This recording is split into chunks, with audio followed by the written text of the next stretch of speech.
एक आदमी ने बस यूं ही चाय की तरह गिलास में नोट डाल दिए, पर अगले ही पल उसे एक धंधे का आइडिया सूझ गया। जैसे ही उसने गीले गीले नोट बाहर निकाले और गौर से देखा, उसे समझ आया कि बिल्कुल नए नोट पानी में भीगने पर पुराने सिकुड़े हुए नोट जैसे दिखने लगते हैं। उसने सोच की पक्की तसल्ली कर ले सारे नकली नोट चाय के पानी में डाल दिए। असल में ये सारी नकली करेंसी इतनी नई चमचमाती थी कि कोई भी एक झलक में पकड़ सकता था, लेकिन पुराने जैसे घिसे पिटे नोट आसानी से चल जाते। नोटों को भिगोने के बाद दोनों भाइयों ने सारे नोट रस्सियों पर टांग दिए और हाथ में हेयर ड्रायर लेकर सुखाने लगे। अब असली टेस्ट करने की बारी थी। दोनों भाई रेलवे स्टेशन के पास एक दुकान पर पहुँचे, जहां वो इन नकली नोटों से एक बोतल पानी खरीदना चाहते थे। दुकानदार ने जैसे ही नोट लिया, बस 2 बार हल्का सा खींचा और उसकी आंखें एकदम तीखी हो गईं। उसने बिना एक पल गवाए छोटे भाई की कलाई जोर से पकड़ ली। यह देखकर बड़ा भाई दौड़ता हुआ आया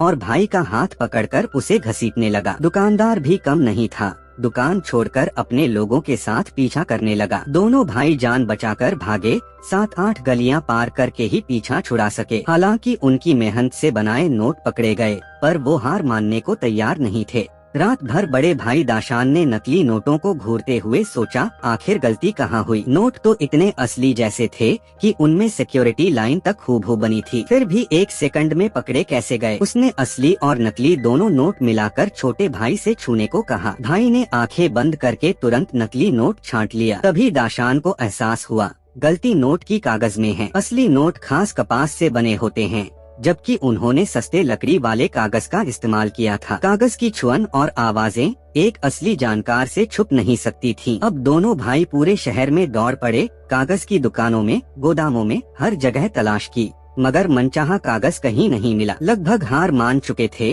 कि तभी दाशान की नजर एक पुरानी मैगजीन के पन्नों पर पड़ी। उसकी चिकनी अलग किस्म की परत को छूते ही उसके दिमाग में बिजली सी चमकी। हालांकि यह कागज बहुत पतला था, लेकिन 2 परतें जोड़कर चिपकाई जाएं तो बिल्कुल असली नोट जैसा स्पर्श महसूस होता। जैसे ही कागज तय हुआ, दोनों भाइयों ने नए नोट बनाने शुरू कर दिए। असल चुनौती यह थी कि सारे डिजाइन हाथ से बनाने पड़ते। असली नोटों पर माइक्रो प्रिंटिंग होती है, जिसे 50 गुना बड़ा करके ही देख सकते हैं। मगर दाशान बचपन से हुनरमंद चित्रकार था। वो टेबल लैंप के नीचे झुककर हफ्ते भर तक डिजाइन खींचता रहा। फिर उसने उन्हें छोटे आकार में उकेर कर प्लेट तैयार की। उभार और असली छपाई जैसी चमक लाने के लिए प्लेट पर खास केमिकल लगाया और कई बार ओवन में पकाया। छोटे नोटों से असली सिक्योरिटी स्ट्रिप निकालकर 500 के नकली नोटों में फिट कर दी। फिर खास गोंद से नोट की 3 परतें बनाई। अब अगली दिक्कत, नंबर पर जो इंक होती है वो रोशनी में रंग बदलती थी। दाशान ने धातु का पाउडर रंग में मिलाया और खुद ऐसा पेंट बनाया जो रोशनी में रंग बदलता। आखिरकार सभी नकली नोट असली जैसे खड़कने लगे। फिर से उन्हें चाय में भिगोकर पुराने जैसा लुक दिया और ड्रायर से सुखाया। दीवार पर सैकड़ों नकली नोट सूख रहे थे। नई सीरीज तैयार हो गई। अब असली इम्तिहान। इस बार उन्होंने भीड़ भाड़ वाली मंडी चुनी।